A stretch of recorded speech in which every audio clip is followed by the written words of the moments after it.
Hey, Dan, and just to let you know, this is my first evening without the catheter, and without the prostate, without the catheter, and I've already gone through one of those diapers or briefs, and that was in the first 3 hours, and then my next 2 hours I put one of the pads inside that, and I've already filled that. So 5 hours. In 5 hours I did a brief and I did a pad. So whatever you're drinking, of course, is going right through you. And take in consideration not having the catheter bag, there's nothing there to stop the flow, and it's just running through you. So I don't know if it's going to slow down. I hope so. Hey, Dana here. Yeah, welcome to my blog. This is a continuation of I Can't Pee. I am currently at the it's called the Rehabilitation Center for therapy, and we're going to find out what that entails. I'm not sure. I just have a hey, Dana here, and it's a continuation of I Can't Pee. Right now I'm at the therapist for pelvic floor therapy, and basically it is when you squeeze to stop peeing, and she's showing me different ways to work that. Basically it's squeezing and holding it for 10 seconds and then releasing, and doing that 10 times over a 10-time period. Then there's another position where you lay on your back, bring your knees up, and then you do it that way, the same way. And then the next one is when you're actually lifting your butt off the floor and holding that for 2 to 3 seconds and then coming back down. So all those should be doing that about 10 times a day.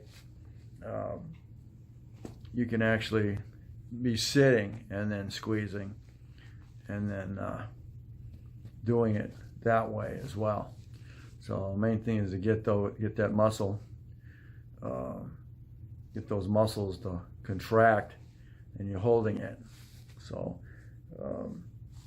she says do it as much as you can, and the more you do it, the better off you're going to be. And the sooner you're going to be able to, your system's going to be able to control your urine flow. So they're called pelvic floor exercises. Another thing that she went over is how to massage those the scar tissue areas. By massaging them, you're gonna make them softer, and you're gonna try and loosen up the hardness by massaging those areas as well.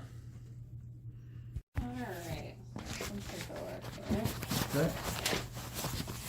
So this is the pelvic floor exercise we were trying to kind of isolate. So you're doing that 6 to 8 times a day. Okay. 10 repetitions of the 8-second hold. Okay. And you do want to relax in between, so you don't want to be squeezing and then not relaxing, then squeezing again, because then you're just going to strain yourself. So 5, what did you say? So put 10-second rest, but Okay. you could do even less than that, but just making sure that you're fully relaxing in between each squeeze. Okay.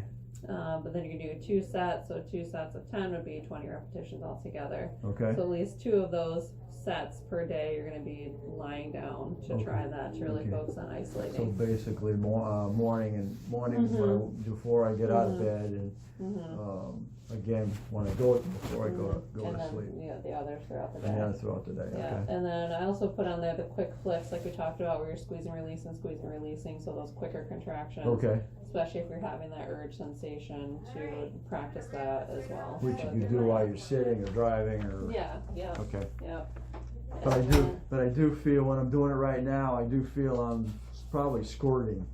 I'm feeling that right now. As you're contracting? Yeah. Okay. Reflexes and things like that. So. And then you do have dysfunction, and you haven't had any surgery or anything. And I don't know where that sits vice actually having the prostate removed. I don't know where that's with erectile dysfunction too, sometimes that just happens normally with age and with changes in hormonal levels and things like that too, just even without surgery itself, or again nerve related issues, or some patients that have diabetes are kind of at a higher risk of having nerve damage, which then can affect erectile function and things like that too. So there's other diagnoses that can affect it, along with age and hormonal levels. So is that more of a blood flow restriction there? Yeah, sometimes it can be blood flow if you have like blood vessel disease and you're not getting blood flow, or again nerve issues if the nerves aren't really functioning as they should. The brain's not getting that brain-body communication to properly function that organ. So I see. Yeah, so there's a lot of factors that go into it. So with the Cialis and the Viagra, what wow, taking a normal 20 milligrams a day, and that's your level, and then you're adding another 4 onto that. Oh, we got thunder too. It is coming down. All right, I made it successfully. It kind of let up for a minute, so here we are. I'm in here. All right, so stay tuned for more of my can't pee episodes.